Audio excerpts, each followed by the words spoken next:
10 Best Scary Stories for Kids. These scary stories for kids are guaranteed to thrill. You'd better leave the lights on. Kids enjoy a good fright, but it can be hard to find short scary stories for kids that aren't going to keep them up all night. Story 1: Murderer on the Loose. If you're looking for a creepy story that can be scarier with the addition of details, then Murderer on the Loose is the one for you. In its most basic form, it's one of the great scary campfire stories enjoyed by kids aged 8 and over. You can add some terrifying details about the murder victims if you have kids who enjoy the gore. A man was lying in bed one evening when he noticed there were lots of sirens in the streets outside. And there was a helicopter flying around overhead, and the sounds of barking dogs and shouting people. He looked out his window and saw a great deal of police activity, so he went online to discover what was going on. "Serial killer escapes," said the headlines. As he read further, the man discovered a weird killer had broken loose and that he was believed to be in the man's neighborhood. But he wasn't too worried. As the night wore on, the noise wound down, and the man went to bed. Suddenly, the man was startled awake. He thought he had heard a sound. He listened carefully and was just about to go back to sleep when he heard it again. This time he was sure someone was trying to get in his front door. The man looked down the hallway, terrified, not knowing what to do. The only way out of his room, without going into the hallway, was through the window. He couldn't climb out. Could he? His mind was made up as he saw the door wobble in its frame as someone threw their entire weight against it. Could he? Without another moment of hesitation, the man leapt out of his window and ran into his yard. He paused to look over his shoulder, just in time to understand something clearly at last go on in his bedroom, and a team of police officers pile in. The man was amazed and relieved at the same time. Until he felt a hand clamp tight over his mouth and the cold steel of a serial killer's knife against his throat. Story 2: The Hitchhiker. This story is suitable for children of about 8 years and over and is a great all-rounder scary story for kids. It's a good campfire scary story for kids but can be used for sleepovers, Halloween, or any other time you need a scare. A man moved to a small town and slowly got to know a few of his new neighbors. He soon learned that most of the residents believed that one of the roads out of town was haunted, but he didn't believe in ghosts, so he never asked why. One day, the man went to visit a friend in another town. He was enjoying his visit so much that he ended up staying later than he had planned. By the time he left for home, it was past midnight. There was no moon that night, and once he left the town limits, the only lighting came from his headlights. Soon it began raining, and the rain made it even more difficult to see. As a result, it was almost too late to brake when the man saw the woman on the road. He jammed his foot hard to the floor, and the car swerved in the road before coming to a stop just inches from her legs. Normally, the man would have driven off again, but it was so late, and the weather was terrible. He decided to offer the woman a ride. She got into his car, took off her wet hoodie and held her hands up to the vents to capture the warmth. When they reached town, the woman directed him to her home, thanked him for the ride, and went inside. When the man got home, he discovered she had left her hoodie in his car. He thought about driving back to her house, but it was so late that he decided to go inside to bed and return the hoodie the next day. The next morning, he drove back to the house where he had dropped her off, walked to the door, and rang the bell. An older woman answered the door, and he handed her the hoodie. "I gave your daughter a ride home last night, and she left this in my car," he said. The woman began to cry. "My daughter was killed by a hit-and-run driver many years ago," she said. "It happened on the road into town, and she was wearing a hoodie just like this one." Story 3: The 13th Floor. If you live in or visit a building without a 13th floor, this story is an excellent way to explain why the number isn't used in the elevator. Use your best judgment over whether your child is mature enough to handle this tale. Those over 7 years should enjoy this one. The first hotel to have more than 13 floors had a huge Halloween party to celebrate its opening. Each floor was set up like a maze, decorated with cobwebs and other Halloween decorations. There were lots of people dressed up as ghosts and ghouls to frighten the partygoers. An exciting prize was hidden on the top floor, and the first person to win the prize would win it. Jack and Sophia were two of the partygoers. They worked their way easily through the mazes on the first few floors. As they headed up through the building, the hallways on each floor got darker and scarier. When they got to the 12th floor, Jack and Sophia heard a blood-curdling scream. As they made their way through the maze, they heard more screams and cries for help. Finally, in the lobby by the elevators, they saw blood dripping from the ceiling. The elevator dinged, and the doors slowly opened, which was strange because every other time they used the elevator, the doors had been quick and smooth. The light in the elevator was flickering as they stepped in and, as the doors began to close, the lights went out completely. And then, screams so loud the entire building heard them begin to ring out. At first, the partygoers thought it was part of the scary Halloween theme. But then, the owners of the building turned on all the lights and asked everyone to return to the lobby. But when people tried to use the elevator, it never came. The bell would ring, but the doors wouldn't open, and they were all forced to use the stairs.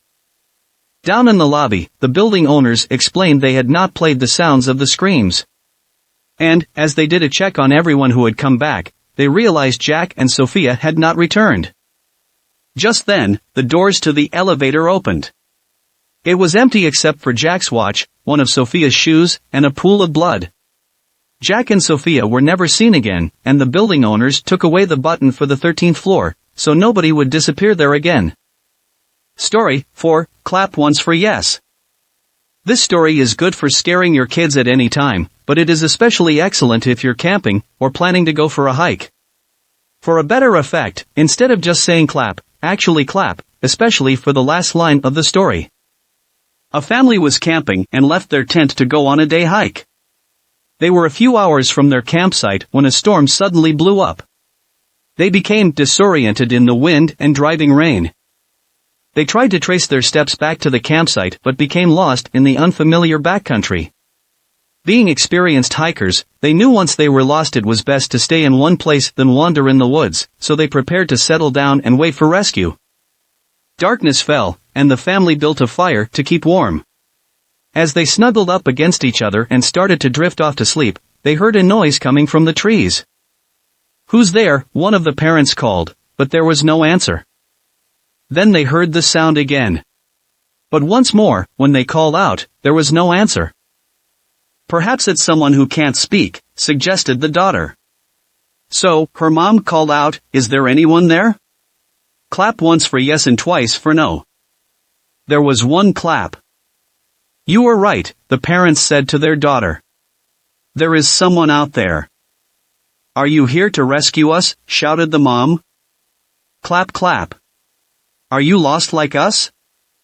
Clap clap. "Do you live out here in the woods?" Clap clap. "Let me try," said the son. "Are you a boy?" Clap clap. "Are you a girl?" Clap clap. They all looked at each other, puzzled. Thinking he was being funny, the son asked, "Are you human?" Clap clap. Now, the family was scared. "Are you alone?" called the mom. Clap clap. The family huddled together more.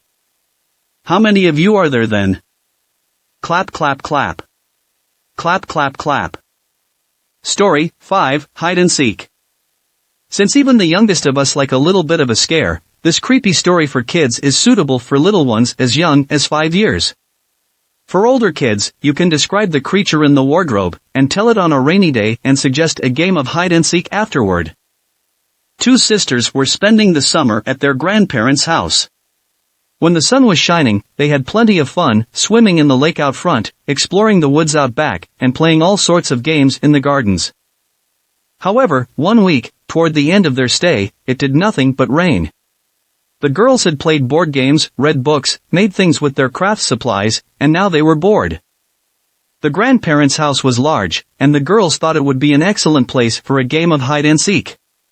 The younger sister wanted to hide first. She ran off to find a hiding place while her sister covered her eyes and began to count to 50. The older sister heard her siblings' footsteps running up the stairs and along the hallway to the back of the house. After reaching 50, she opened her eyes and went in search of her sister. The girl went into every room. She looked under the beds and in the closets, behind the curtains and behind the doors, but her sister was nowhere to be found. Finally, she reached the only room their grandparents had told them never to enter. She reached out and grasped the doorknob, turning it slowly and pushing the door open. Much to her surprise, the room was almost empty. The only item was an old, tall, carved wooden cupboard, covered in cobwebs. But the door was slightly open. The girl ran over, laughing, and swung the door open expecting to find her sister, but the cupboard was empty. She leaned in, and as she did, a cold, icy hand reached out from the back of the dark cupboard and grabbed her wrist. She let out a scream and tried to escape, but the hand started to pull her into the cupboard. The girl's sister heard her screams and ran to find out what was happening. She entered the room and looked on in horror as her sister began to disappear into the cupboard. Luckily, the little sister was quick thinking. She ran toward the cupboard and grabbed her sister's legs. After a brief tug-of-war, she managed to pull her sister out of the cupboard, and the two girls ran from the room, slamming the door behind them. Story 6, Daddy's Home. This one is best saved for the 10 and over set as it is a little more graphic than the rest of the stories. There's no way of toning it down to make it more appropriate for younger kids. A man and his young teenage son lived together in a small house on the outskirts of town. The lot their house sat on was large and overgrown with tall hedges blocking the house from the street. One day, the man left on an overnight business trip but took his son's phone charger by mistake. As a result, neither the boy nor his father could charge their phones. Both phones were fully charged at first, but the man was delayed on his way home, and by midnight on the second day, both phones were dead. It was just after this that the boy heard a knock on the front door. He was a sensible boy and knew not to open the door to strangers. Instead, he looked out of his bedroom window, onto the drive, to see who was there. The boy saw his father's car in the drive, but he could not see the front door from his room. He went downstairs and looked through the peephole in the door to see who was there. He could see his father on the other side of the door, looking back at him, and the boy reached up to open the door. But something stopped him. "Dad," the boy called out. "Why are you knocking on the door? Did you forget your keys?" The boy waited, but there was no reply, just another knock on the door. "Dad," the boy called out again. "Why don't you just open the door and come in?" But again, there was no reply. Instead, there was just a steady, rhythmic knocking on the door which began to get faster and faster. The boy's dad was knocking constantly on the door, waiting for him to open up when suddenly he stopped and there was no sound at all. The boy looked through the peephole again. His dad was still there, so he decided to open up. When he opened the door, he discovered his dad's head taped to the door, in front of the peephole, and a trail of bloody footprints leading down the drive. Story 7, The Demon Hello Kitty. If you are looking for a fun, scary story for kids, this is it. Kids who are 8 years and older will enjoy this for the silliness it is. It's even better if you can have a Hello Kitty item or picture to use while you're describing the character. Do you know why Hello Kitty doesn't have a mouth? No? Well, let me tell you. The woman who invented Hello Kitty has a daughter. Her daughter developed a rare form of cancer in her mouth, and the doctors told her mother there was nothing they could do. Her daughter was going to die. The mother was inconsolable. Her daughter was her only child, and she couldn't imagine living the rest of her life without her. She vowed to do whatever she could to save her. When the little girl was just hours from death, the mother was visited by the devil. He told her he would save her little girl if she promised to invent a cartoon character that would end up in every home. The mother was suspicious. Why would the devil request that she create a cartoon character that would bring joy into the world? The devil's intent wasn't to bring happiness into the lives of children, after all. The devil said he would use the character to hypnotize children and possess them. The mother was torn. Should she save her own child and sacrifice all those innocent children out there? Because of her intense love for her children, the mother agreed, and her daughter recovered. In return, the mother invented Hello Kitty. The character has no mouth, because her daughter's mouth was eaten away by the cancer and sewn up. It has pointy ears like the devil's horns, and the word kitty means demon.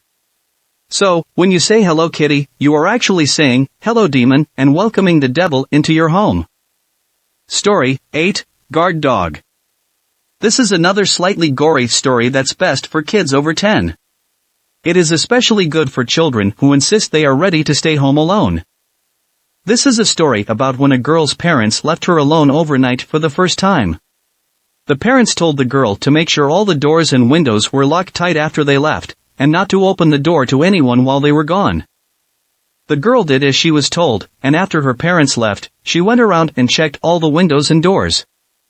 They were all locked tight. By 10 o'clock that night the girl was bored being in the house on her own. She decided to go to her room, with a big bowl of popcorn, and get comfortable in bed. Not long after she got settled, she began to doze off and was awoken with a start when something touched her hand. It was the dog. The family's husky had come upstairs and licked her hand while she slept. The girl went back to sleep but was awoken again. This time she knew straight away what had woken her up. It was a tap in the bathroom, drip, drip, dripping. She reached down to her husky, who licked her hand while she fell asleep again. Every hour or so, the girl was awoken by the dripping tap. But because she had stayed up so late, she was too tired to go and turn it off tightly. Instead, she would reach out to check for her husky and it would lick her hand while she fell asleep.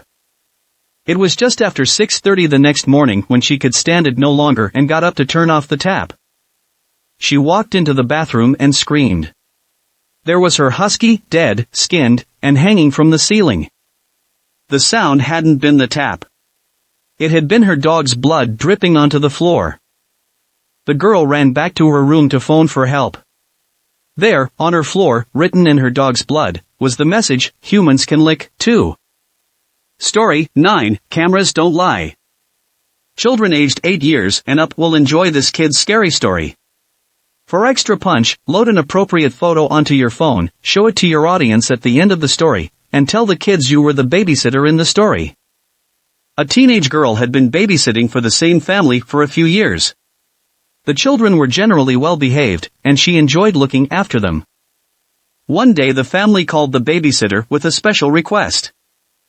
My sister and her husband died in an accident, and we have taken in their daughter, the father said. She is incredibly quiet after what happened to her parents, but she is no trouble. Would you mind looking after her as well as the other children this Saturday? The babysitter said she didn't mind at all, and on Saturday evening, she went to the family's house. The children settled down in bed and they all quickly fell asleep, except the niece. The little girl came back downstairs and asked if she could sit with the babysitter because the monster that killed her parents wouldn't let her go to sleep. Thinking the little girl was imagining things, but understanding she had just lost her parents, the babysitter decided to let the little girl sit with her. Seeing the babysitter's phone, the little girl asked if she could take some photos with it and the babysitter said yes. The little girl cheered up, just a little, and walked around the room taking photos of her teddy in different spots and snapping sad-looking selfies. Every now and then the little girl would run back to the babysitter, crying, and asking her to chase away the monster. To make the little girl feel better, the babysitter would pretend to chase it away. After a while the little girl could stay awake no longer and fell asleep on the sofa. The babysitter carried her up to bed, tucked her in, and went back downstairs. She picked up her phone with the intention of deleting the photos the little girl had taken. But when she began to look at them, she let out a scream. In each of the selfies the little girl had taken, behind her, there was a pair of red eyes staring out of a monster's face. Story 10, The Sleepover. Looking for ghost stories for kids?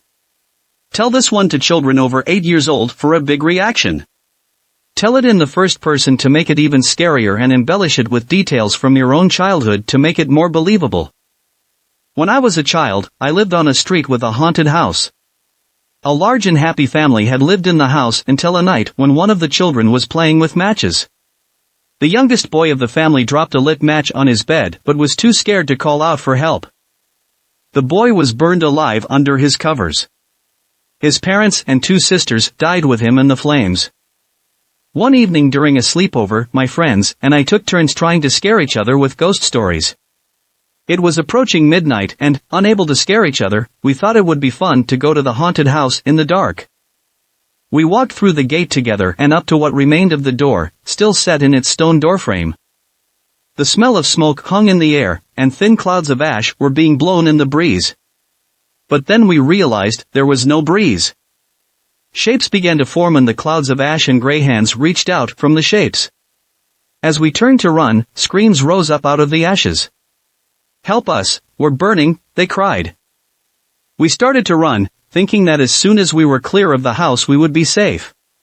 But the ash shapes and screams followed us. As we neared my home, the smell of burning was almost overwhelming, and as we reached my door, I glanced over my shoulder to see a hand reaching for me. We piled through my front door, slamming it behind us, and ran up the stairs to my room, slamming that door tight, too. None of us expected to sleep, but the fear had exhausted us, and we fell into a deep slumber. The next morning, in the daylight, we were all much braver.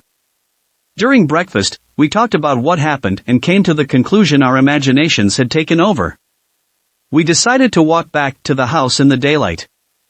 I opened my front door and my mouth dropped in a silent scream.